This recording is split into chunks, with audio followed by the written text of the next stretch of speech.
Hi, welcome to the Gen-X-Men podcast. I'm Ant. And I'm Daz. Cheers. Excellent. So, we've got an action-packed podcast for you. This is the Mick Miller special. Have a look at what we've got coming up.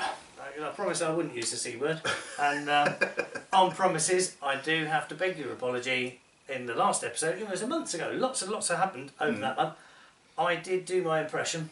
Oh, yes. Of what I thought. I'll tell you how Noddy came about. Oh, that would be fascinating. Yes.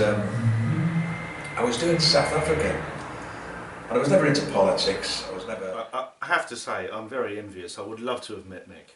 I really would. If I could have swung it for you to come up and both of us do it, but I think this is going to happen, is that we're going to, because you know a lot of people, and you've got a few people lined up to interview.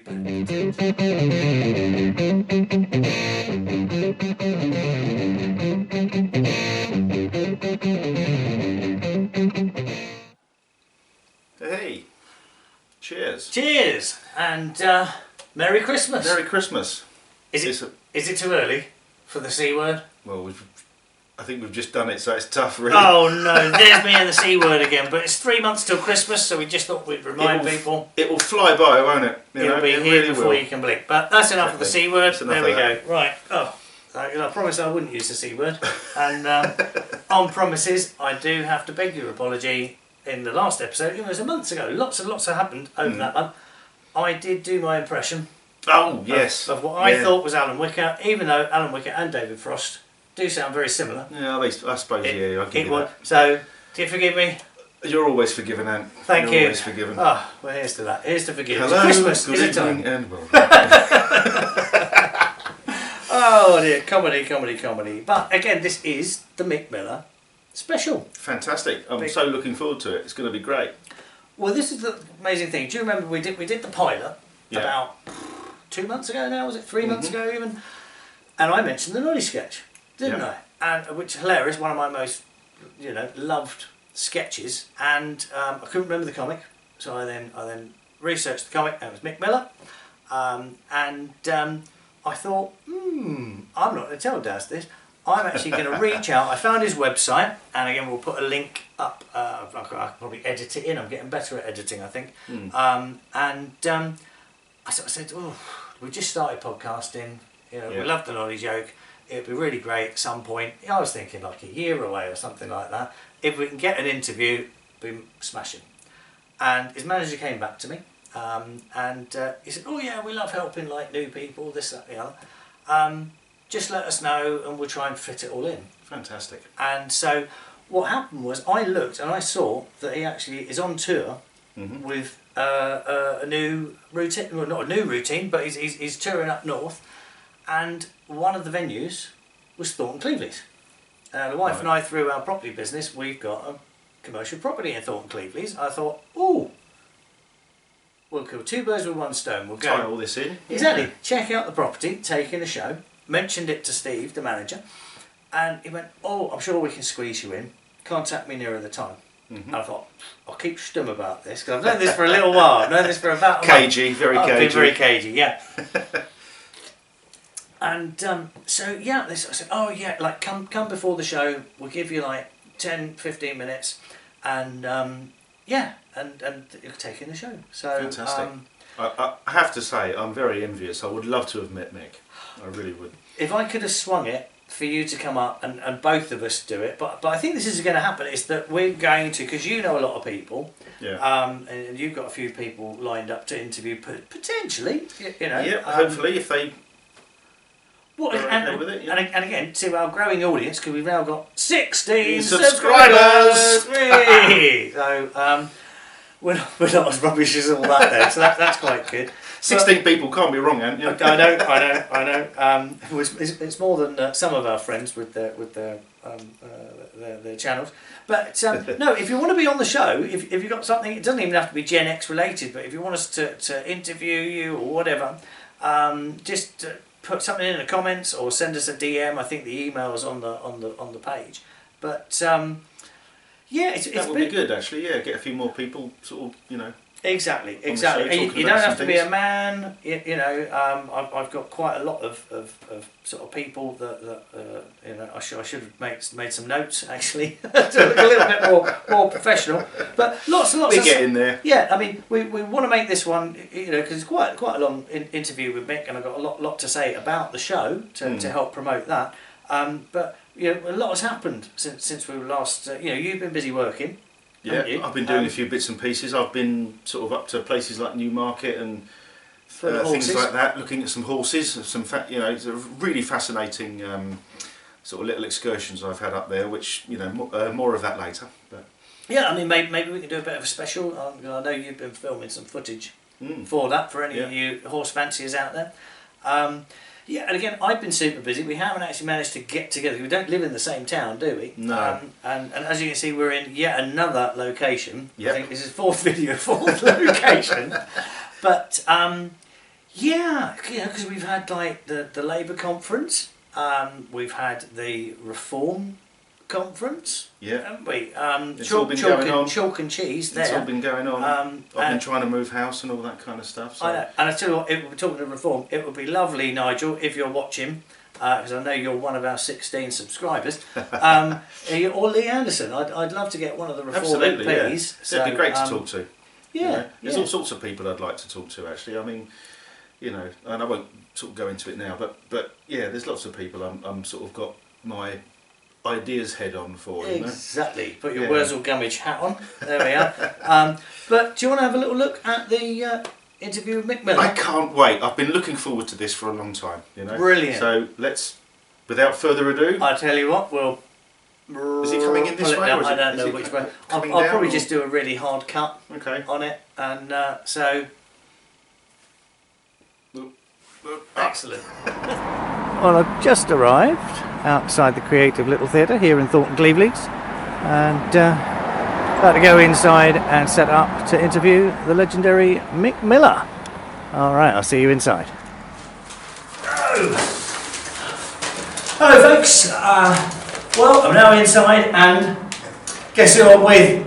The legendary comedy legend Mick Miller. The man who invented the noddy joke that I talked about in our first podcast, and I've got a few questions, but smash it away, you mean? My pleasure. So My pleasure. I can't believe that I think it was a couple of months ago I mentioned the noddy sketch, which I can't remember the first time I saw it, whether it was on Des O'Connor or something like that, because you came up with it. It goes back. I did it first on New Faces in 1976. I'd have only been 6 years old. I didn't see it then. I was a teenager, and because my dad was big into, he's no longer with us sadly, but he was big into the Goons and all of that lot, Milligan and what have you. So we always had comedy on telly.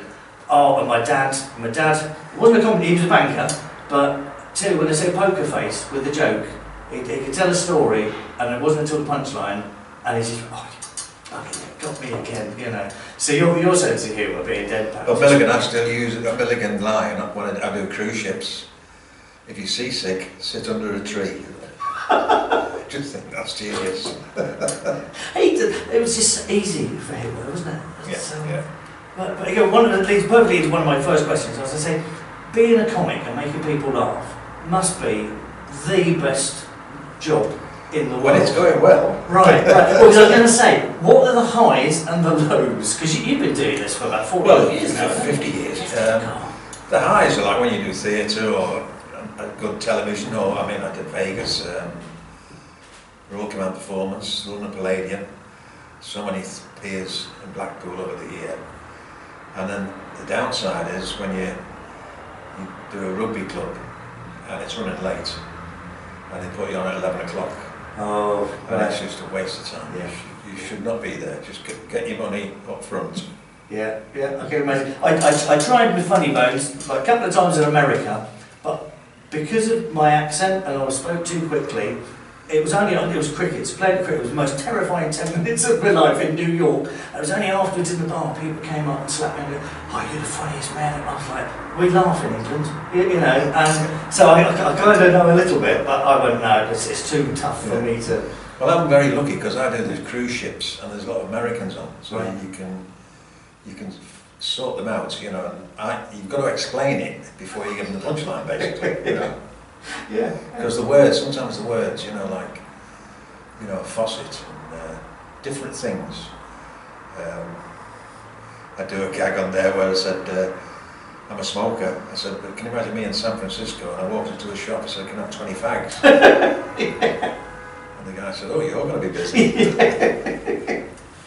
Well, Daz has a question for you. Because he's a drummer by trade, and he did a bit of research because I asked him to think of some questions, and he found out that a lot of comics start off as musicians, a lot of them as drummers. But I don't think you started off that way, did you? I was a pro footballer. Right. That's how I started, yeah. 16 till I was 20, I was a footballer. I didn't make it, and then I went on to Pontins as a sports host. So, right. Yeah. and part of the job was, you know, getting up and introducing things, and doing the bingo, and getting involved with the Blue Coat show.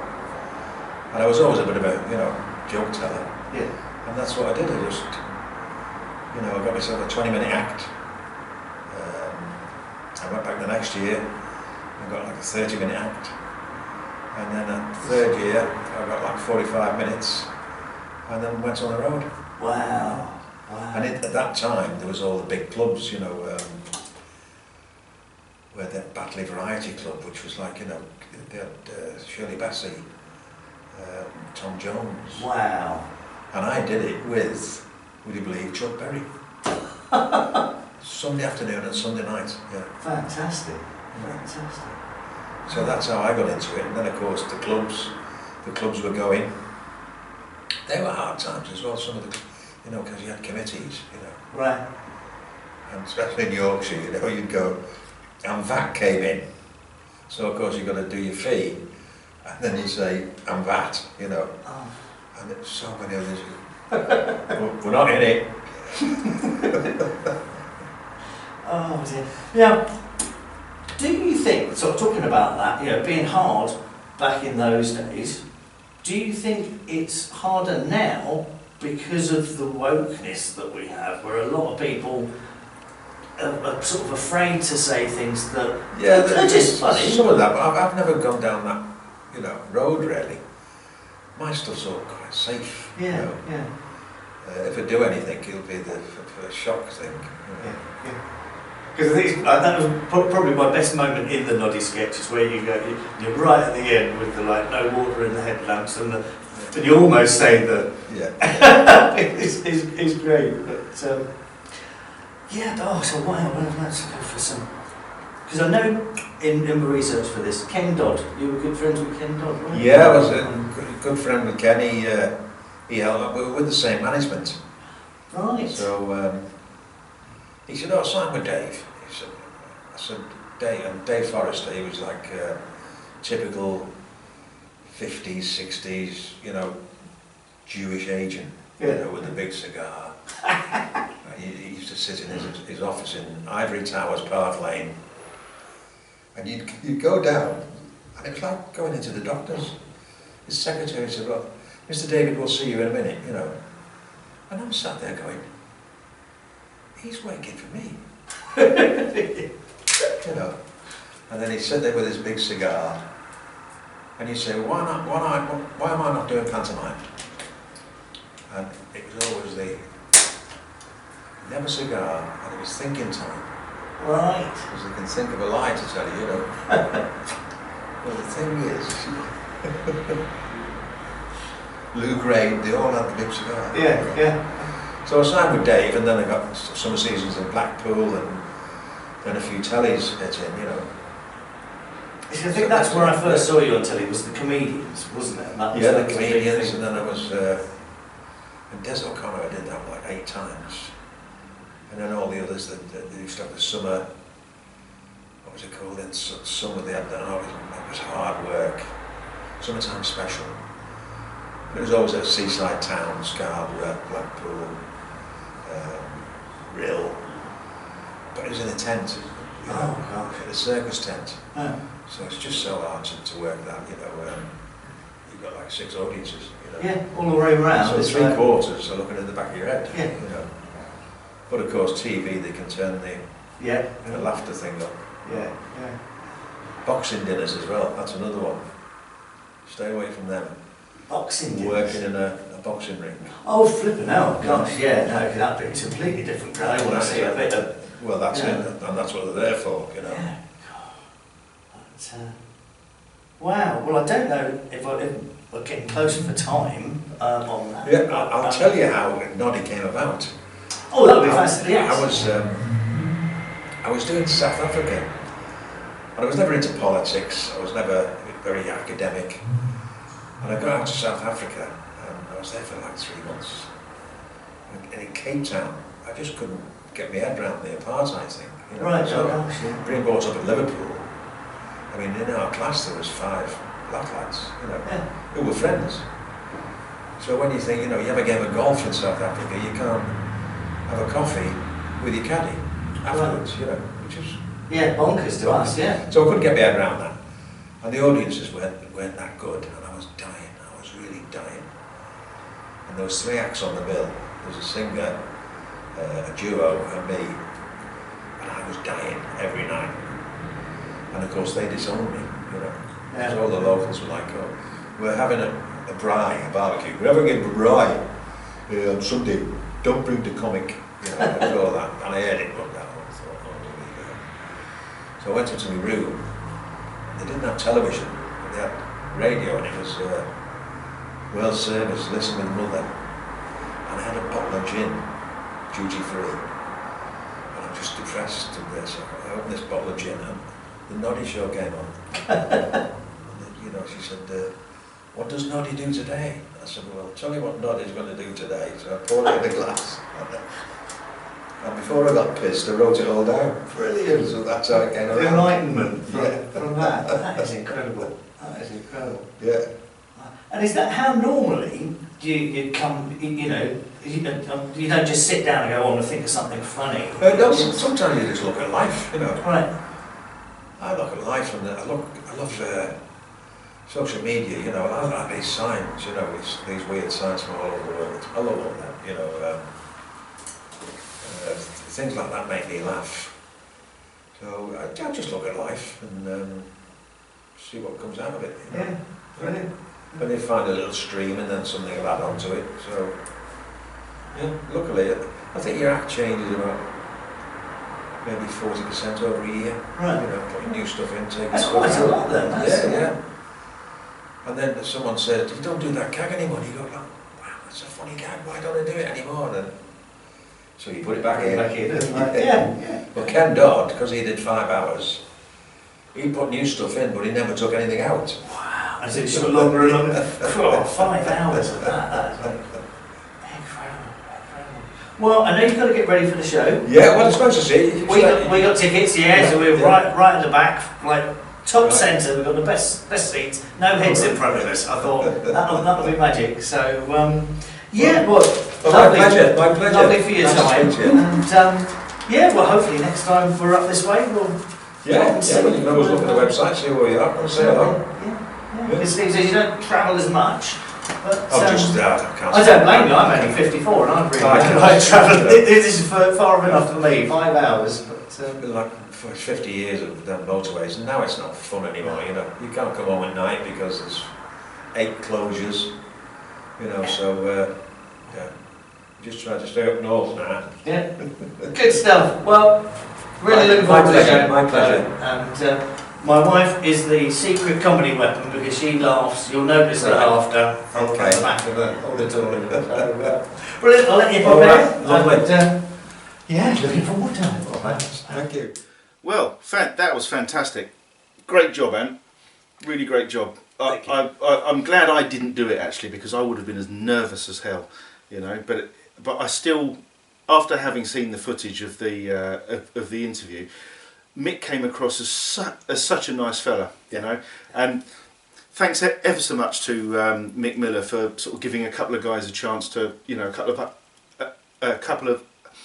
Thanks ever so much to Mick Miller for giving a couple of up-and-coming YouTubers a chance to sort of, you know, interview someone as fantastic as you. Our first interview. Absolutely, yeah. Our first interview. Hopefully not the last. I think I would just like to point out that it's a bit of a shame about all the background noise and all that, but but we are getting there. You know, that will all be sorted out. You know, with well, that was actually time. a very busy main road. Yeah. And it was rush hour. Right. And so that was the dressing rooms. But again, because we've been having sound issues, I've actually increased the volume. But of course, it increases everything. At some point, when we've got the money, we'll have a better editing software that we can use. But yeah, thank you, Mick, and Mick. the team and everyone at the creative. Hopefully, next time I'll get to meet you as well. Yeah. You know, fantastic day. It was really interesting. I had no idea Mick Miller used to be a footballer. You know. Did you see like a whole list of questions? I did ask one of yours. Yeah, you did. You did. I'm really pleased about that actually. Yeah, because I did do a little bit of research and going back quite a way now.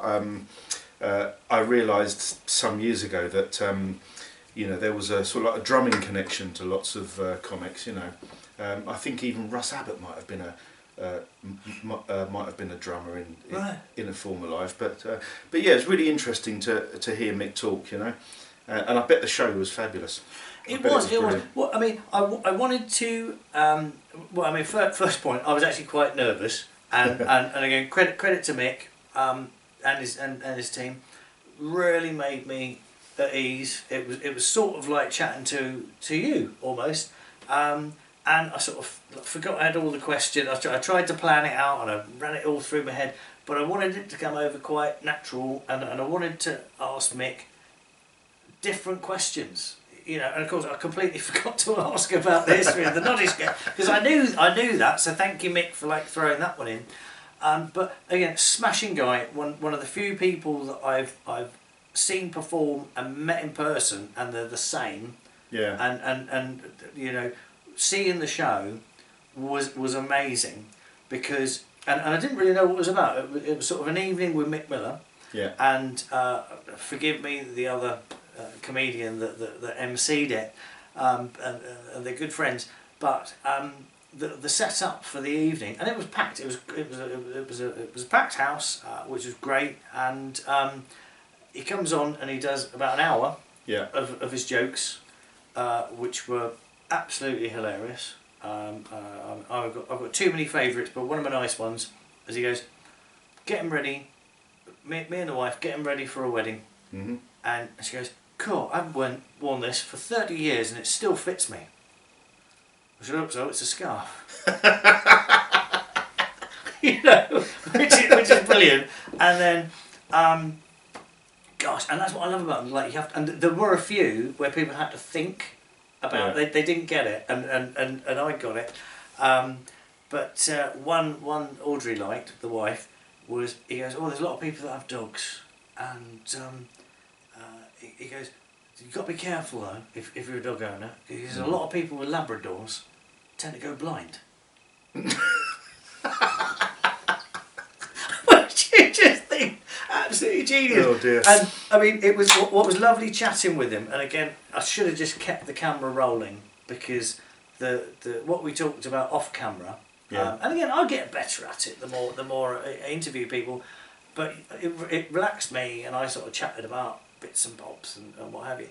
And he's just so nice, so amiable, and he seems like a really friendly guy, you know. Well, and yeah, you know, with regards to the whole kind of interviewing format kind of thing, I think you've done really well for it's a first go, isn't it? Really. Yeah. First.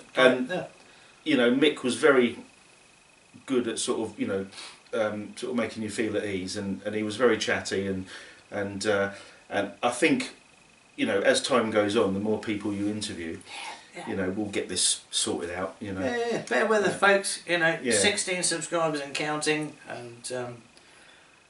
But yeah, top stuff. I really wish I'd have seen the show. Hopefully, I will actually be able to catch one at some point. Yeah, we'll put a lot of details down in the blurb about the show because he's touring. I think that was absolutely one of the, put the tour down there so people know where it is. That was one of the early ones, and I said he does the cruise ships and all of that lot. He's got a lot of merchandise. But what was really great about the show? So I said the first bit was like an hour of gags, which was great, and a part of it. I mean, here's the thing. And the crowd was super. Were all fans. There was one heckler, sort of, but not really a heckler. But he was a youngster. he was only 20 years old, and because he's not controversial, he doesn't get a lot of hecklers, but you still have to learn your put downs. As his 20-year-old was there, he goes, 20 years old. He said, I was probably in Baghdad when you were in your dad's bag. Squished that one down, and then he mentioned another one where he said, someone was heckling, and he said, have you ever checked your family tree? And he went, no. He goes, I think you're probably a cactus because you're a prick. But that was in the second half. That's experience for you, though, isn't it? 50 years of entertainment. But I mean, God, I've tried it. I've tried comedy, and I tell you what, it's hard. I would rather chew or juggle razor blades because it's like the times in the States just. I'll do it again. Actually, it's a sort of on my bucket list to do it in the UK where people actually understand what I'm talking about. But it was lovely chatting with Mick and hearing that he actually preempts and educates the Americans on. And I've subsequently seen other comedians that are performing in America. They'll set it up differently. And I didn't know that. I was like very green and what have you. But the show, so it does an hour of the gags and then there's an interval, so everyone can load up on beer more, and then it's an interview. So the MC, who's a friendly comic of his, and I'll find out who it is. I'll put it in the things. I will give you a bit of credit because you were funny too, it was then a Q&A. Then sort of get to know Mick, talk about your life and this, that, and the other. They're like we are, like two leather armchairs, and he was asking all sort of questions and what have you.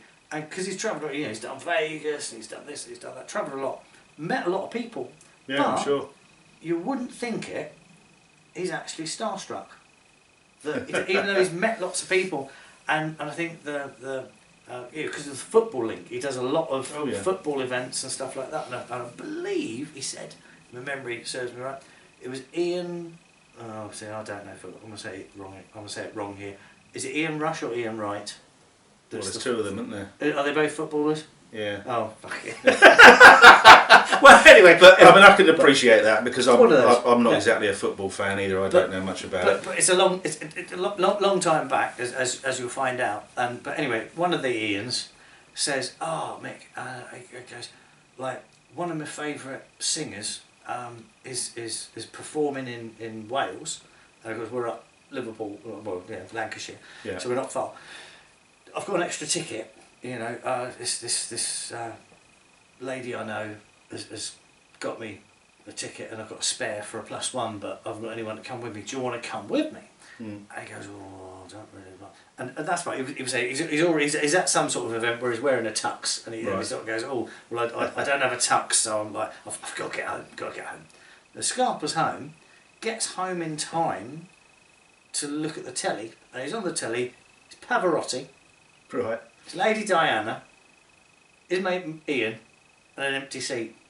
And he's like, that could have been me. Oh, yeah, And but you wouldn't think it's someone that is like that funny, been on stage, whatever. But you very rarely think of what their, I won't say natural persona, but their at-home persona is, that they're not. Because there was another one. He said he was in Canada or something like that. And loads of celebs were there, and he's in the lift, and the door's open, and Simply Red bloke comes in. Oh yeah, Mick Hucknall. There you go. And Mick, I was going, Mick Miller, me and my dad, we love you, blah blah blah. I'm going down to the bar, like meet me for a drink, we'll have a little chat, absolutely great, And he's like, the door's open, out goes Mick, and he goes, see you later, Simply. I mean, so the interview bit was almost as funny as the actual show, and it's quite an interesting concept, that, isn't it? Because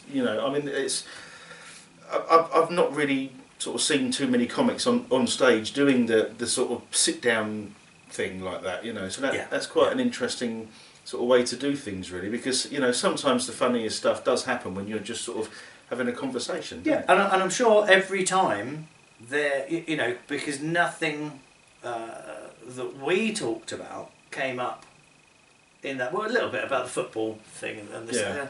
The really good bit, now I look back on it, in the first half, because they interact with the audience, and you know, he's got some absolutely die-hard loyal fans like yourself, or even more, bigger fans than me, and they'd shout out and they go, "Oh, do the Noddy sketch, do the." He goes, "No, oh, you're spoiling the show. That's coming in the second half, you know."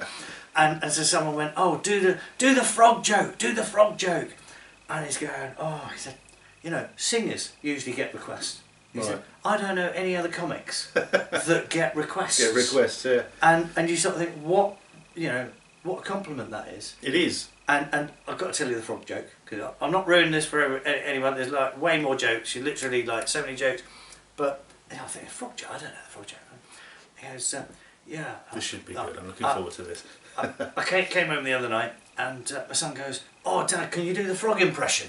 He has a frog impression. Why do you want to do the frog impression? He said, "Well, Mum says when you croak, she'll take us to Disney." Mick tells them way better than me, so yeah, don't take my word for it. I promise I won't do any more. But they make me look funny when hopefully. But yeah, we'll put all the details down there, and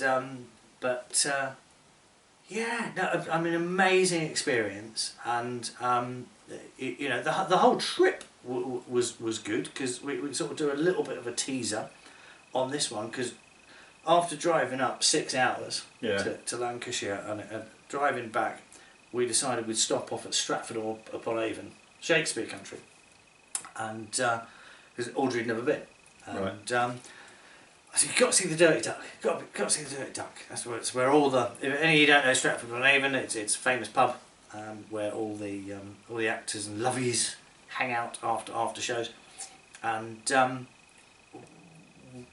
we didn't get any tickets for anything, but pouring down the road, weather was atrocious, and it sort of cleared up in the window of weather. We decided to go, and there was a chap sat outside, and the place looked empty, but I mean it had been bucketing down, and it's a Japanese chap, and I said, as you know, I'm a bit of a whiskey connoisseur, I said, "Do they have any age statement whiskies in there?" Well, he goes, I don't know, but I think they do. So in I went, and all they had was like 12-year-old Glenfiddich, and I said, "Oh, that'll do. Make it a double, and have one here." And it was pretty much empty. They go, "Oh, we've got to warn you, it's closing early because no one's here and the weather's shit." And I put my head around the door and I sort of said, "Hello, mate. You were really friendly. You were really nice. Like, can I get you something?" I said, "Like, they don't have any. The best they've got is a 12-year-old." He goes, "No, they must have, you know." And so when he came, and I thought, "Oh, good, he's a local. He knows everything." He goes, "Come on, guys, he goes, get out the good stuff." Blah blah blah blah blah. And it turns out he's the lead ballet performer in the ballet performance. Oh right, you mentioned this to me. Yeah, of Romeo and Juliet, and of course we missed him because we were going there. But he goes, "Well, I'm trying to hook up with everybody else of the cast and crew," and I said, "Well, there's a lot of other pubs." I said, "I know some go to the Windmill," and so he chatted with the bar staff, and they sort of said, "Oh yeah, blah blah blah." One of his friend Harry turned up, and he goes, "Oh, have I got the wrong place as well?" We ended up going on a bit of a pub crawl to find the rest of the cast and crew. Right. But they're performing in Canterbury, just down the road. My old, well, not hometown, but I lived there for a long time, didn't I? So, yeah, Marlow Theatre. Yeah. So we've got tickets for next month. So hopefully, fingers crossed. We've been promised, because I met the stage manager, Karen. They're going to give us a backstage tour. Oh, cool. And hopefully, and you might be able to come up for this. I can arrange a bit of an interview with them, because he's got a fascinating story. Cool. And like Mick Miller's. So lots of stuff coming up. Somebody else to interview. Yeah, fantastic. Exactly, onwards and upwards, because this is our 4th video, but the 3rd episode. Yeah, because the first one was a pilot. But it sounds like you had a really fantastic trip up there, you know? It was brilliant. And the Mick Miller show was obviously the highlight of it all. And I really wish I could have seen it as well. But it really sounds like something I'm going to have to catch before Yeah. You know, as soon as I get a chance to. Yeah, but, and again, lots of people pulled their phones out to video because right at the end, like the closing part of the act of the interview, Izzy does do the Noddy sketch, and to actually have seen it live, yeah, amazing. A lot of people got their phones out, and I thought, do you know what? Enjoy the moment. I haven't asked permission to film it and what have you. I forgot basically, but I wanted to see it and experience it. Exactly. Live. Too many people at events, and I think you were going to mention it or one of the other things. It was something I was going to mention for. And it just hiding. Yeah. I mean, who's ever going to watch it again? You might as well just be there in the moment and have the actual sort of memory, you know. Yeah. And that's the thing. You know, I've got a video memory of interviewing Mick, but in my mind, I'm picturing him here now, chatting with him, and flipping out. I never really knew my grandparents or anything like that, because they died when I was like weenie. But that's the closest I've ever felt to what it might have been like to have had a grandfather. You know. Yeah. So here's to you, Mick. Thank you very much. And yeah, we've probably been chatting for. Thank you if you're still watching. Thank you very much, bro. Let's let them go off and yeah. You can go put the kettle on now. Google some Mick Miller stuff and absolutely and look it all link, up. You know, get some tickets if you're in the area because you'll thank me for it and you'll probably then subscribe. So brilliant. Yeah. Daz, well, fantastic. I enjoyed that. I'm still envious that you got to meet the great Mr. Miller and I didn't, but hopefully next time. You know, if he kind of sort of like, you know, likes what he sees and he kind of thinks that we're worth a second go, then he said like if we're up there and there's shows or whatever and he's free, he's happy. But him and his manager, they just said, look, we like helping people that are, you know, and again, anyone that's had to climb the ladder, yeah, knows what it's like. Yeah, you know, they sound like a really fantastic bunch. They were. They were. Well, here's to Mick Miller and his show. Absolutely. You know? Thank you, guys. Thank you. And cheers. Cheers. There you go. Merry Christmas. Merry Christmas. Oh, said the C word again. I have to have words with you. Or Wordsworths. No, okay, come on. Come on. Hey.